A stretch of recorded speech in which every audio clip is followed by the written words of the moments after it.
I sit on the edge of my bed, staring at my hand as if it belongs to someone else. The wedding band catches what little light filters through the curtains, gold that feels heavier today than it has in 15 years of marriage. Outside, rain patters against the windows with that soft, relentless rhythm that makes you think time has stopped, or maybe that you want it to. My name is Caleb Mercer. I'm 34 years old. I have a wife, 2 children, and a mortgage on a house in a neighborhood where people wave from their driveways and know each other's dogs by name. I design buildings for a living. Precise, measured structures that stand exactly where they're supposed to stand, built to last generations. Everything in my life has been carefully planned, deliberately chosen, methodically constructed. But right now, staring at my own hand, I can only see another one intertwined with it. The memory comes back in fragments, the way important moments always do when you're trying to hold on to them and push them away at the same time. It was Elliot's hand. Elliot Hayes, a name I haven't spoken aloud in weeks, though it's been living in my chest like a weight I can't swallow down. We've known each other since college, back when life felt like a series of adventures waiting to happen instead of obligations already set in stone. He was the kind of person who filled rooms without trying, who made conversations feel effortless, who never seemed to doubt himself about anything. Elliot, who everyone always assumed would marry his college girlfriend. Elliot, who dated women with the same easy confidence he brought to everything else. Elliot, who I thought I understood completely until 3 months ago when he moved back to town and everything I believed about friendship, about myself, about the careful architecture of my life, began to shift like sand. The memory I keep returning to happened on a Tuesday afternoon in late April. I can remember that specifically because Naomi had asked me to pick up groceries, and I'd said I would. But instead I found myself driving past the store and pulling into the parking space outside Elliot's apartment building. I told myself I was just checking in on him. He'd mentioned over coffee the weekend before that he was having trouble sleeping, that the breakup with his girlfriend back east had left him feeling unmoored. His apartment was still half-furnished then, boxes stacked against walls, furniture arranged without much thought to how it might actually be lived with. He answered the door looking tired in a way that went deeper than just lack of sleep. His dark hair was mussed, and he was wearing an old college t-shirt that had seen better decades. But when he saw me, his face brightened in that particular way it always had, like I was exactly the person he'd been hoping to see. He said he'd been trying to nap, but couldn't seem to settle. The couch was too short, the bedroom felt too empty, everything in the apartment still felt temporary and strange. I made some joke about how he'd always been particular about where he slept, remembering how in college he'd rearrange his dorm room every few weeks, searching for the perfect configuration. Then he looked at me with those dark eyes that seemed to see more than they should, and he patted the space beside him on the couch. "It's just a nap, Caleb," he said. "You look like you could use one too." I should have made an excuse. I should have remembered the groceries, the dinner Naomi would be expecting, the homework I'd promised to help our daughter with. I should have remembered that I was a married man with responsibilities, that taking naps on couches with old friends wasn't something that fit into the life I'd built. Instead, I sat down. The couch was small, meant for one person really, and even though we weren't touching, I could feel the warmth radiating from his body. He closed his eyes and let his breathing slow, and for a few minutes I thought maybe it really was just a nap. Maybe I could close my own eyes and rest for 20 minutes, and then go home to my regular life, and pretend this moment of quiet companionship was nothing more than that. But then Elliot's hand moved. Not suddenly, not with any drama or declaration. His fingers simply found mine, threading between them with the kind of deliberate gentleness that suggested he'd been thinking about it, planning it, wanting it. His palm was warm and slightly rough from the manual labor he'd been doing to set up his apartment. His grip was firm but not possessive, more like an anchor than a claim. I froze. Every rational part of my mind screamed that I should pull away, make some casual comment about needing to stretch, create distance. But I didn't move. I couldn't move. Because for the first time in years, maybe in my entire adult life, I felt like someone was holding on to me not because they were supposed to, not because we'd made promises or signed papers or built a life together out of shared obligations, but because they wanted to. Elliot's breathing remained steady and slow, as if holding my hand was the most natural thing in the world.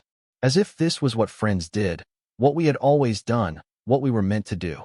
His thumb moved once across my knuckles, a gesture so small and so tender that I felt something crack open in my chest. Time became elastic. I don't know if we stayed like that for 20 minutes or 2 hours. I became hyper-aware of everything. The sound of his breathing, the weight of his hand in mine, the way the afternoon light moved across the wall as the sun shifted position. I memorized the callus on his index finger, the thin scar across his wrist from a childhood accident I remembered him telling me about 20 years ago, the way our hands fit together as if they'd been designed for this specific purpose. I thought about Naomi, about how we'd held hands on our wedding day, how we'd held hands in the delivery room when our children were born, how we still sometimes reached for each other during movies or while walking through parking lots. But those touches had become automatic, habitual, the physical vocabulary of a partnership built on shared history rather than active desire. This was different. This felt like a choice being made moment by moment, breath by breath. This felt like Elliot was telling me something he couldn't say with words, something I wasn't sure I was ready to hear. When he finally stirred, his eyes opening slowly, he didn't let go immediately. Instead, he looked at our joined hands as if he was seeing them for the first time, and then he looked at me. There was a question in his expression, but also a kind of patient certainty, as if he already knew what my answer would be even if I didn't. I should have pulled away then. I should have laughed it off, made it casual, pretended it meant nothing. Instead, I squeezed his hand once, gently, before finally letting go and reaching for my keys. I drove home in a daze, my right hand still tingling where his had been. Naomi was in the kitchen starting dinner, and she asked about the groceries I'd forgotten to buy. I made some excuse about the store being closed, and she gave me that look. Not suspicious, exactly, but tired in the way that comes from years of small disappointments accumulating. That night, lying in bed beside my wife, I stared at the ceiling and replayed every second of that afternoon. I thought about the weight of Elliot's hand, the warmth of his skin, the way he'd looked at me when he woke up. I thought about the fact that in 15 years of marriage, I'd never felt as seen, as wanted, as completely present in a moment as I had during those quiet minutes on his couch. And I knew, with the kind of terrible clarity that changes everything, that I was in trouble. Now, sitting on my bed with rain falling outside and my wedding ring catching the light, I understand that afternoon was the beginning of the end of everything I thought I knew about myself. It was the moment when the careful structure of my life began to shift, when foundations I'd trusted completely started to reveal cracks I hadn't known were there. I can still feel the ghost of Elliot's hand in mine. I can still see the way he looked at me, patient, knowing, unafraid. And I know that no matter what happens next, no matter how much I want to go back to the safety of not knowing, I can never unknow what it felt like to be held by someone who saw me completely and chose to stay anyway. The rain continues to fall, soft and unrelenting, washing the world clean outside my window. But inside, in the space between my heartbeats, I carry the memory of that touch like a secret that's too big to keep and too dangerous to tell. My life before Elliot returned was built on the kind of steadiness that other people envied. The house sits on Maple Street in a neighborhood where the lawns are maintained without discussion and the mailboxes all face the same direction. It's a good house. I designed the renovation myself when we bought it 8 years ago, adding a bay window to the kitchen and expanding the master bedroom to accommodate the life Naomi and I thought we were building together. The rooms are painted in colors we chose from sample cards during a weekend trip to Home Depot, back when such decisions felt important and collaborative. Sage green for the living room, warm gray for the dining room, pale yellow for Emma's bedroom because she was 7 and obsessed with sunflowers. The house has good bones, solid foundation, everything square and level and built to last. But houses, I've learned, can feel like prisons when the people inside them start living separate lives under the same roof. Naomi and I have been married for 15 years, together for 18. We met in graduate school. She was studying education, I was finishing my architecture degree, and our relationship developed with the same careful progression as a well-planned building project. Dating, moving in together, engagement, wedding, house, children. Each step logical, each decision made jointly, each milestone celebrated and documented and filed away in photo albums that now gather dust on shelves. She's a good person, Naomi, kind to strangers, devoted to our children, The type of woman who remembers birthdays and organizes carpools and volunteers for the school fundraising committee without being asked. She loves me, or at least she loves the version of me that she married. The reliable man who comes home at predictable times and remembers to put his dishes in the dishwasher and helps with homework at the kitchen table after dinner.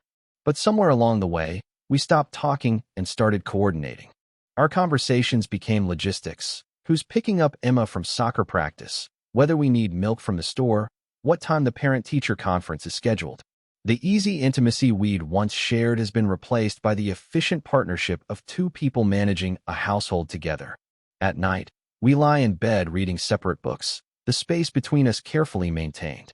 Not hostile, just distant. Two people who care about each other but have forgotten how to be interested in each other. When we do touch, a brief kiss goodbye in the morning, her hand on my shoulder when she reaches past me for something in the kitchen, it feels polite rather than passionate. I work as an architect for a small firm downtown, designing mostly residential projects and the occasional small commercial building. It's satisfying work, the kind that requires precision and planning, attention to detail. I spend my days thinking about space and structure, about how people move through rooms, about the way light falls across surfaces at different times of day. But even there, in work I genuinely love, something has felt missing lately. A sense of purpose beyond the paycheck, beyond the practical necessity of providing for my family. Emma is 12 now, all legs and attitude and sudden moments of startling insight. She plays soccer and takes piano lessons and reads books that are too advanced for her age. She has Naomi's dark hair and my stubborn streak, and she's beginning to ask questions about the world that I don't always know how to answer. Our son James is 9, quieter than his sister, but fiercely curious about how things work. He likes to help me with small projects around the house, holding flashlights while I fix leaky faucets or handing me tools when I'm adjusting door hinges. They're good kids, Emma and James. They fill the house with noise and energy and the particular chaos that comes with school projects and sports equipment and friends coming over for sleepovers. But even in the midst of that domestic fullness, I've been feeling hollow, going through the motions of being a father and husband without really inhabiting those roles. Then Elliot moved back to town. I hadn't seen him in 3 years, not since his last visit when he was still with Sarah, his girlfriend of 5 years who worked in marketing and had strong opinions about everything from wine to politics to the correct way to load a dishwasher.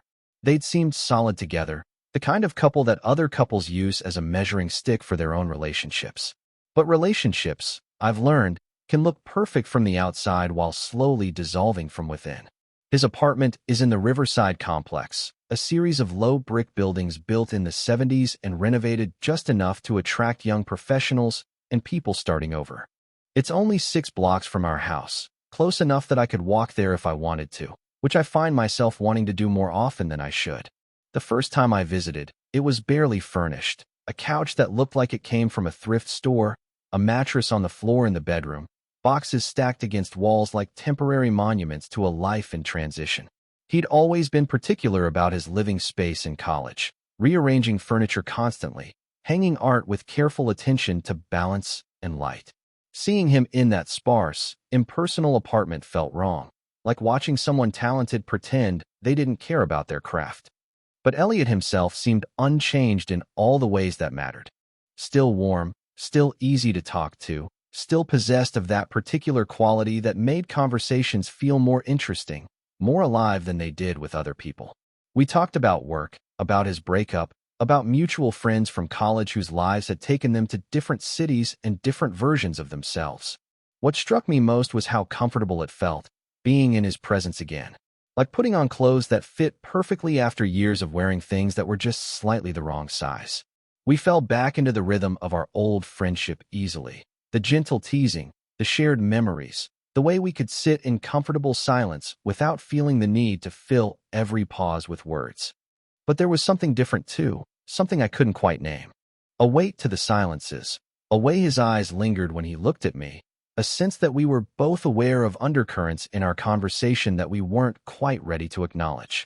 When I left that first evening, he walked me to the door and touched my arm briefly, just his fingers against my sleeve, a gesture that could have meant anything or nothing. But I felt that touch for hours afterward, the warmth of it, the deliberate gentleness of it. That night, lying next to Naomi in our carefully decorated bedroom. I stared at the ceiling and tried to understand why reconnecting with an old friend felt so much like coming home to a place I'd never known I was homesick for. The day it happened was unremarkable in every way except the one that mattered most. It was a Tuesday in late April, one of those gray afternoons when spring feels like a promise that might not be kept. I'd spent the morning reviewing blueprints for a house extension in the suburbs, the kind of project that required careful attention to load-bearing walls and sight lines, but didn't particularly challenge or inspire me. By 3 o'clock, the office felt stifling. My colleagues were discussing weekend plans with the forced enthusiasm of people counting down hours until freedom, and I found myself thinking about Elliot's apartment, about the way afternoon light fell through his living room windows, about how he'd mentioned the night before that he was having trouble adjusting to his new schedule. I told myself I was just being a good friend.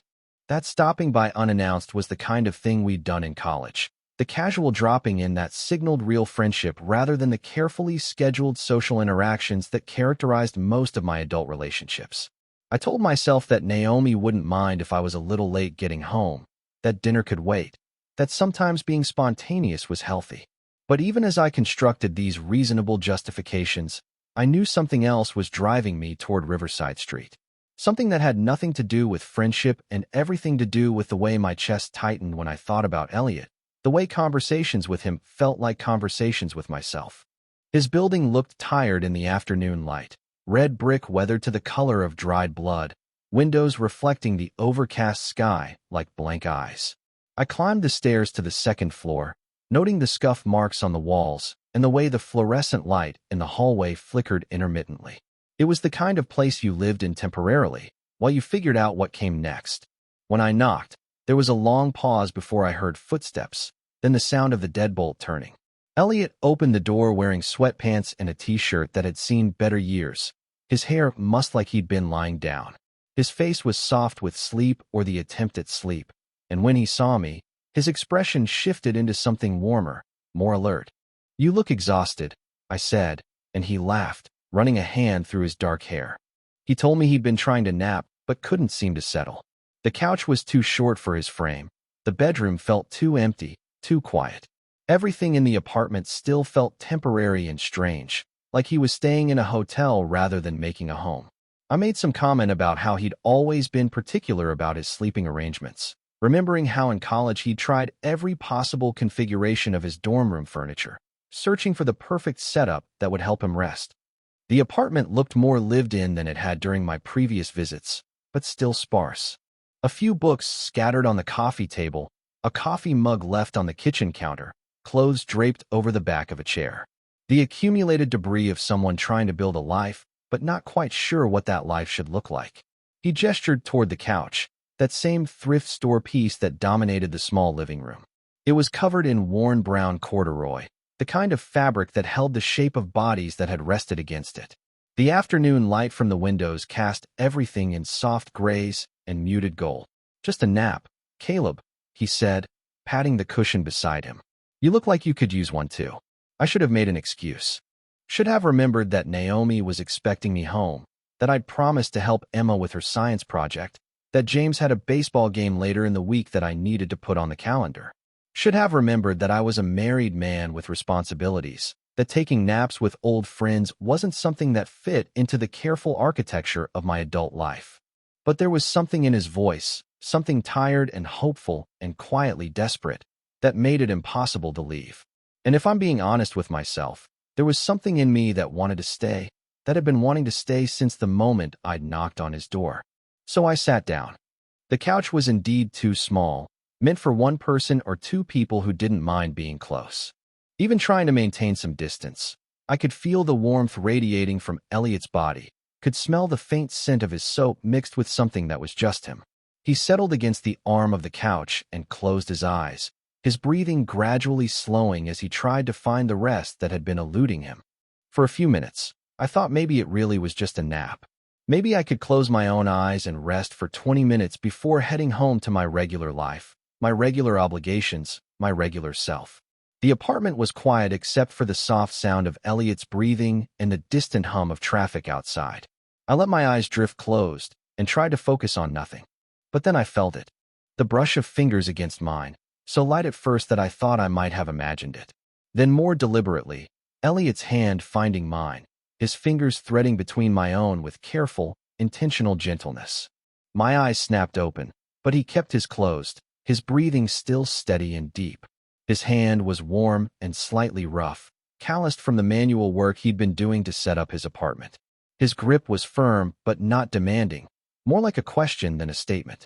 I should have pulled away. Every rational part of my mind screamed that I should make some casual comment about needing to stretch, create distance, pretend this touch meant nothing more than absent-minded comfort between old friends. But I couldn't move. Because his hand felt like it belonged there, intertwined with mine. Because for the first time in years, someone was holding on to me not because they were supposed to, but because they wanted to. Time became strange. I lost track of minutes, of the outside world, of everything except the weight of Elliot's hand in mine and the way his thumb moved once, gently, across my knuckles. A gesture so small and so tender that I felt something fundamental shift inside my chest, like a door I hadn't known existed suddenly swinging open. This was the moment. This was where everything began to change. After that afternoon, everything changed and nothing changed.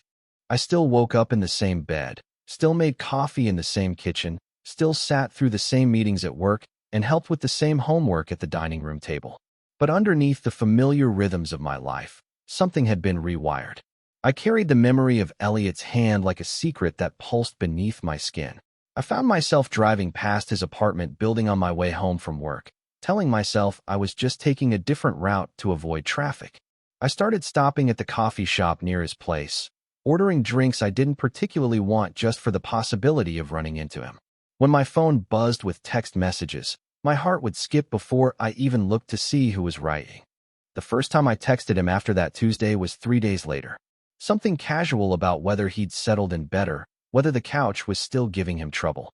He responded immediately, as if he'd been waiting. We made plans to grab lunch that weekend, and I told Naomi I was meeting an old friend, which was true in the most technical sense, but felt like the first deliberate lie I'd told her in our marriage. Lunch stretched into 3 hours. We sat in a booth at a diner downtown, the kind of place that served coffee in heavy white mugs and had vinyl seats patched with duct tape. Elliot ordered pancakes, even though it was past 2 in the afternoon, and I found myself watching the way he cut them into precise squares, the way he listened when I talked, leaning forward slightly, as if what I was saying mattered more than it should. He told me about his breakup with Sarah, how it had been coming for months even though they'd both pretended otherwise, how they'd stopped really seeing each other, stopped being curious about each other's thoughts, stopped touching except in the perfunctory ways that couples do when they've forgotten why they started touching in the first place. I listened but didn't share the parallel I was drawing to my own marriage. Didn't mention how his description of those final months with Sarah sounded exactly like my current relationship with Naomi. Instead, I studied his face as he talked, the way he bit his lower lip when he was thinking, the tired lines around his eyes when he thought I wasn't looking, the way his expression softened when our conversation drifted to memories of college, of simpler times when the future felt full of possibility rather than obligation. We started meeting regularly after that. Coffee on Tuesday mornings before work, lunch on Saturdays when I could invent errands that took me away from home, drinks on Thursday evenings when Naomi had her book club. Each meeting felt both innocent and charged, casual friendship layered over something neither of us was ready to name. The touches became more frequent, more deliberate. His hand on my back when he passed behind my chair. His fingers brushing mine when he handed me a coffee cup. A clasp on my shoulder that lingered a beat too long when he made a point in conversation. Small gestures that could have meant nothing to anyone watching, but felt electric to me. I didn't pull away. That was the thing that should have warned me, should have made me examine what was happening between us. But pulling away would have meant acknowledging that there was something to pull away from, and I wasn't ready for that level of honesty with myself. At home, I became quieter, more distant. Naomi noticed. She asked if I was feeling all right, if work was stressing me more than usual, if there was anything she could do to help. Her concern was genuine, her care real, and that made it worse somehow. She was trying to reach me across a gap that was widening daily, but I couldn't explain the distance without explaining its cause. I started working later, staying at the office to review projects that didn't need immediate attention, calling Elliot from my desk after everyone else had gone home. Our conversations in those evening hours were different, more intimate, more honest. He told me about feeling adrift, about not knowing what he wanted from his life now that the path he'd been following with Sarah had ended. I found myself sharing things I'd never said to anyone, doubts about my work, about whether I was living the life I actually wanted or just the one I'd stumbled into. The evening that changed everything happened on a Thursday in May. Naomi was at book club, the kids were at their grandparents' house for the night, and I'd driven to Elliot's apartment with a bottle of wine and the excuse of helping him hang pictures he'd finally unpacked. We'd ordered Chinese food and eaten it sitting on his floor, using the coffee table as a makeshift dining room. After dinner, we'd opened the wine and settled on the couch to watch a movie, something old and familiar that neither of us paid much attention to. I was hyper-aware of every point where our bodies almost touched, his knee near mine, his shoulder inches from my shoulder, the space between us that felt both too much and not nearly enough. Somewhere during the second hour, Elliot fell asleep.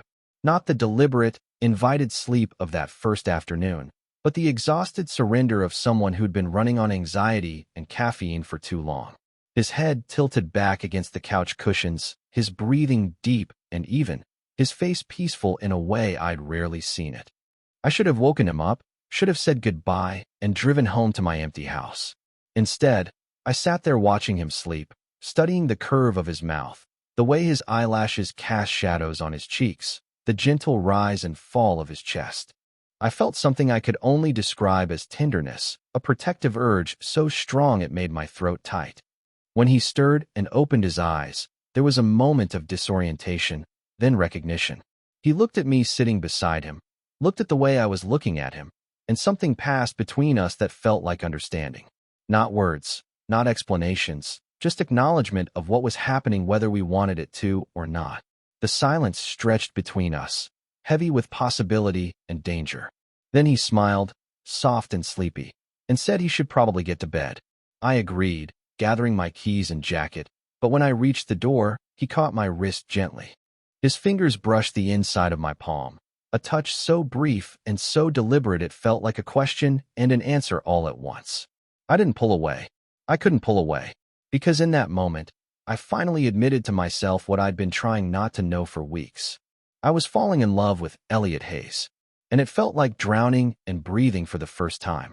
The revelation came on a warm evening in June, when the air hung thick with the promise of summer and the windows in Elliot's apartment were open to catch whatever breeze might stir the curtains.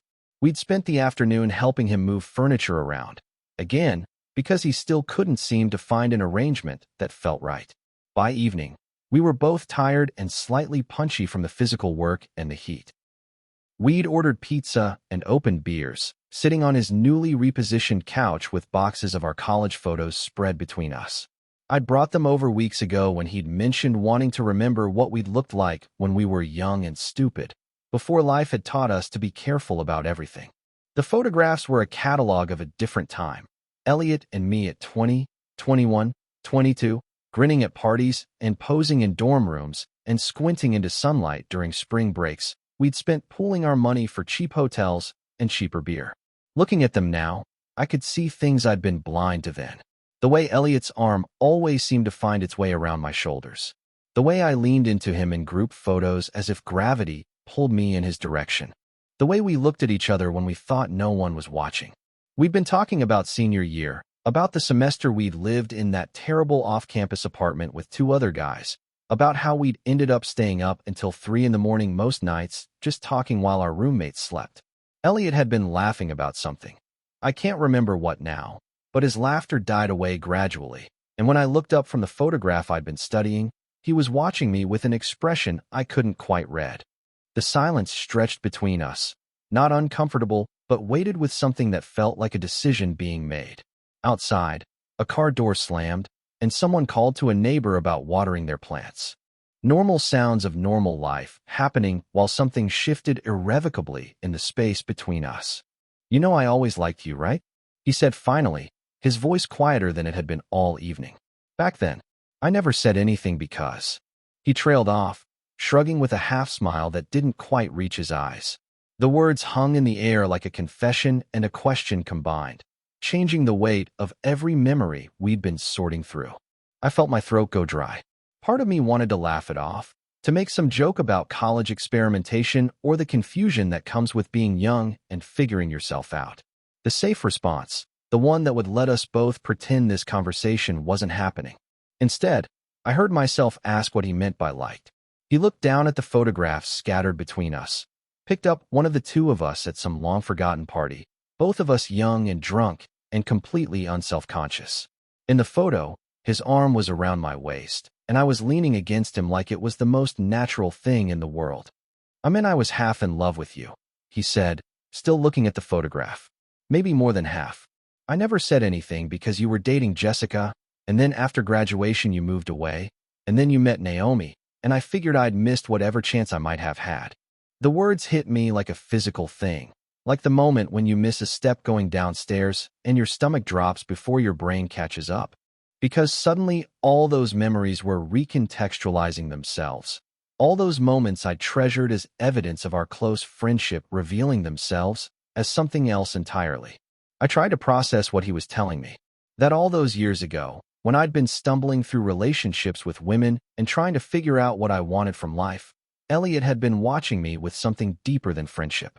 That maybe I hadn't been imagining the charge between us, the sense that our connection was different from what I had with other people.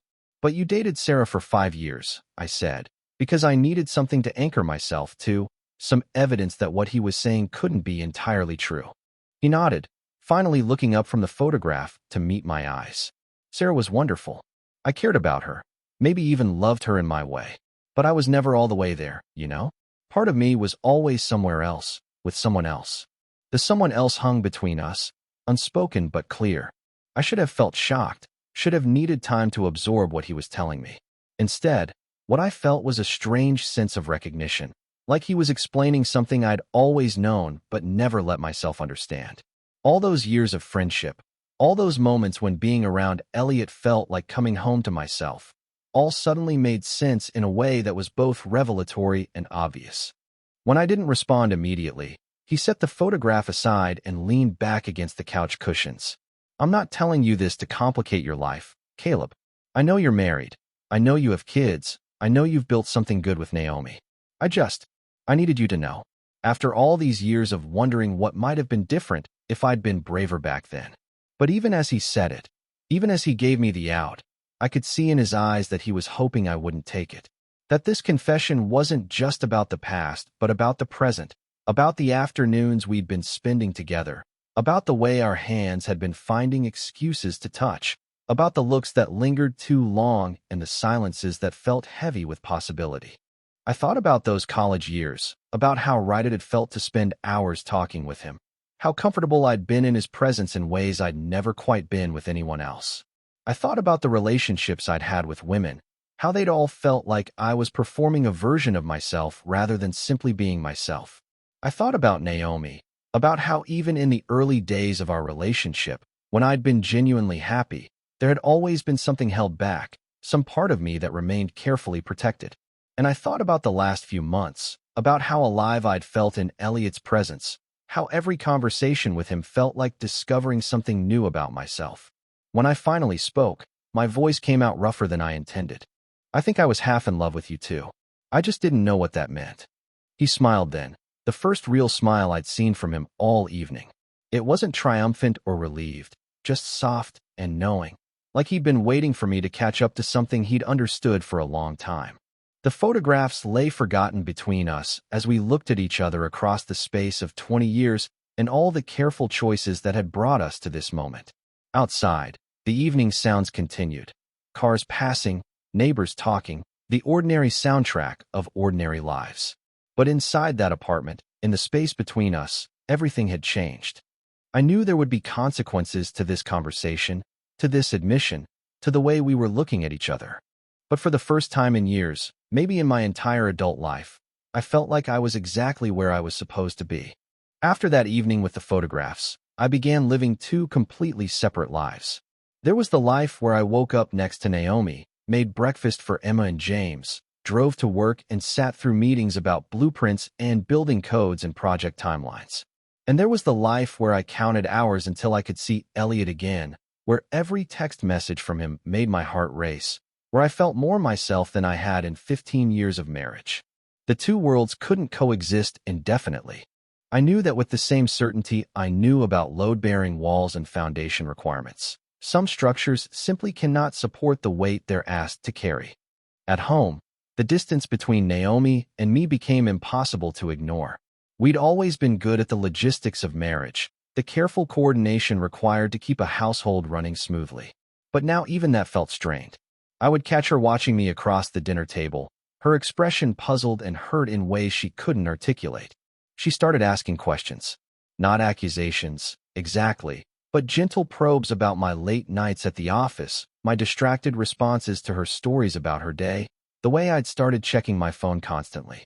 When she asked if I was having an affair, I told her no, which was technically true but felt like the worst kind of lie. The truth was more complicated than infidelity. I wasn't sleeping with Elliot. We hadn't even kissed, hadn't crossed any of the physical lines that would have made my betrayal clear and simple. But I was in love with him in ways that made my marriage feel like an elaborate performance I'd been giving for years without realizing it. Emma noticed too, with the sharp perception that 12-year-olds sometimes possess. She asked why I seemed sad all the time, why I didn't laugh at her jokes anymore, why I kept staring out windows like I was looking for something. I told her I was just tired from work, but she gave me the look that meant she knew I was lying and was disappointed in me for thinking she wouldn't notice. James, mercifully, was still young enough to accept my distraction as normal adult behavior. But even he seemed to sense something had shifted in the family's equilibrium. He started bringing me small gifts, drawings from school, interesting rocks he'd found in the yard, a flower he'd picked during recess, offerings from a 9-year-old who couldn't understand why his father seemed to be disappearing even when he was sitting right there. The guilt was crushing. These were good people who loved me, who had built their lives around trusting me to be present, to be the husband and father they deserved. Instead, I was falling apart over feelings I'd never allowed myself to acknowledge, for a person whose very presence in my life threatened everything I'd thought I wanted. But I couldn't stop. Couldn't stop seeing Elliot. Couldn't stop the way my chest opened up when he smiled. Couldn't stop feeling like I was finally becoming the person I was supposed to be when I was with him. The authenticity I felt in his presence only made the performance I gave at home more exhausting. Finally, on a Thursday evening in July, I couldn't maintain the pretense anymore. Naomi and I were cleaning up after dinner. Emma was upstairs doing homework. James was watching cartoons in the living room. Normal domestic life happening around us like it had thousands of times before. But this time, when Naomi asked how my day had been, I couldn't find the energy to construct another careful fiction. I sat down at the kitchen table and told her we needed to talk.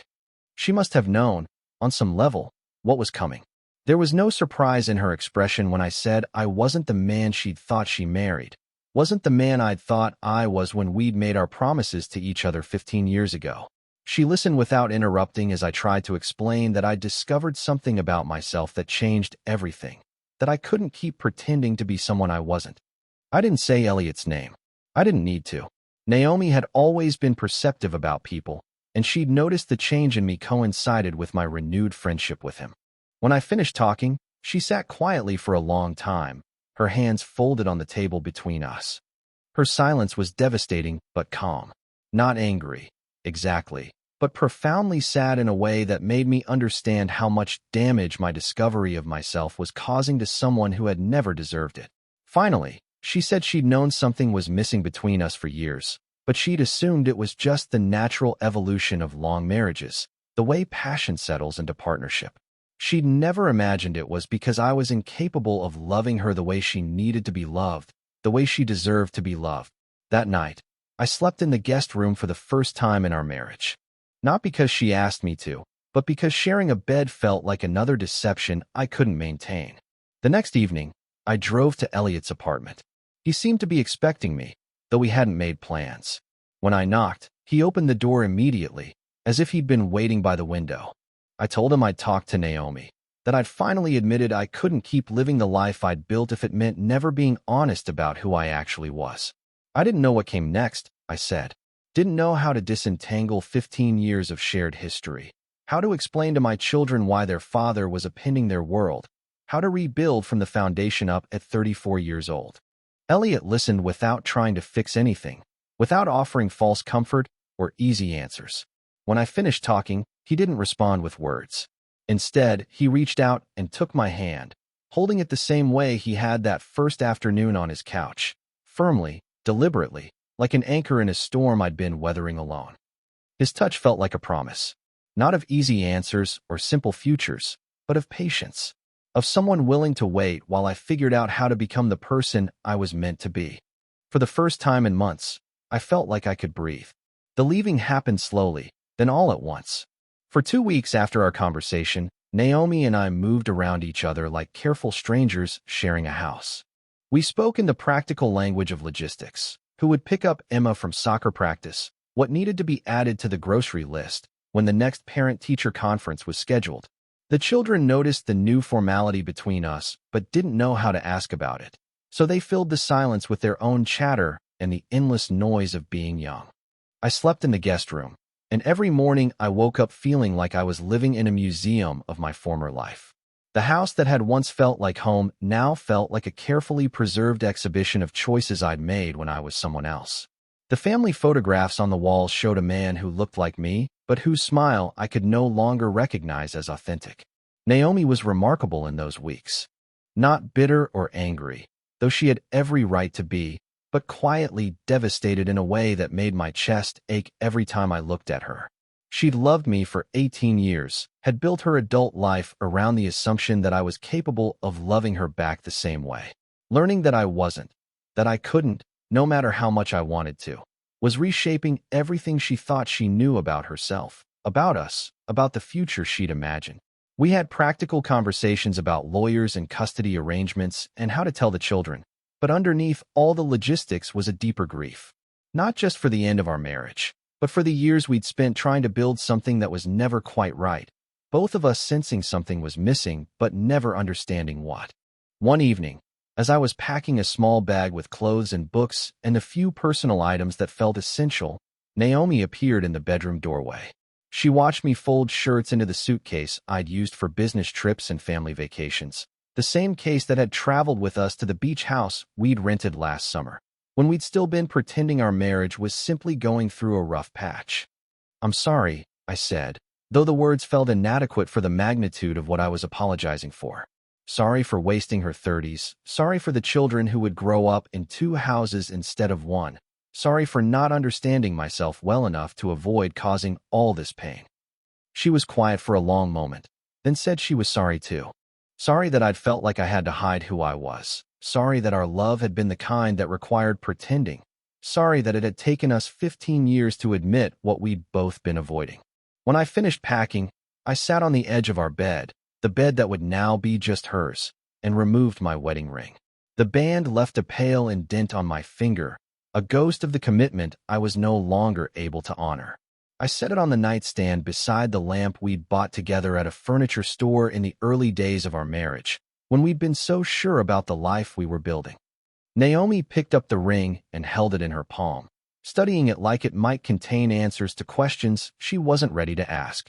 Then she closed her fingers around it and nodded, a gesture that felt like forgiveness and goodbye combined. The children were asleep when I left, and I was grateful for that small mercy. We'd have conversations later about why Daddy was living somewhere else for a while, about how sometimes adults discover things about themselves that change everything, about how love comes in different forms, and sometimes the most loving thing you can do is be honest about who you are. But for now, they could sleep in their familiar beds in their familiar house, postponing the moment when their world would have to reorganize itself around this new reality. I drove through our neighborhood one last time, past the houses where we'd attended barbecues and birthday parties, past the park where I'd taught Emma to ride a bike, and where James had scored his first soccer goal, past the life I was leaving behind, the carefully constructed existence that had never quite fit right, but had been the only one I'd known how to build. When I pulled up outside Elliot's apartment building, I sat in the car for a long time. The windows of his apartment glowed warm against the darkness, and I could see his silhouette moving around inside, probably cleaning up after dinner or reading on his couch. Normal evening activities in what was about to become my new normal. I thought about the man I'd been that morning when I'd woken up in the guest room. Still technically married, still living in the house I'd helped design, still pretending to be someone I wasn't. And I thought about the man I was now, sitting in a car outside an apartment building with a suitcase in my back seat and no clear idea of what came next. The rain began to fall as I finally got out of the car, soft and unrelenting, the kind of gentle summer rain that makes everything smell clean. I stood on the sidewalk for a moment, letting it touch my face, feeling like something was being washed away with each drop. When I knocked on Elliot's door, he opened it immediately, as if he'd been watching from the window. He looked at me standing there with my suitcase, rain dampening my hair and shoulders, and his expression was everything I needed it to be: patient, knowing, unafraid. He didn't ask if I was okay or what had happened or what I needed. Instead, he stepped forward, closing the space between us, and took my hand. The same gesture he'd made that first afternoon on his couch, the touch that had started everything. But this time, there was no hesitation, no careful distance, no need to pretend it meant anything other than what it was. We stood there in his doorway, fingers intertwined, while the rain fell around us like a benediction. And for the first time in my adult life, I felt like I was exactly where I belonged, with exactly the person I was meant to be with, finally brave enough to stop pretending to be anyone else. The future stretched ahead of us, uncertain and complicated and full of conversations we'd need to have and choices we'd need to make. But in that moment, holding Elliot's hand while the rain washed the world clean around us, I felt something I'd been searching for my entire life without knowing it. I felt like I was home.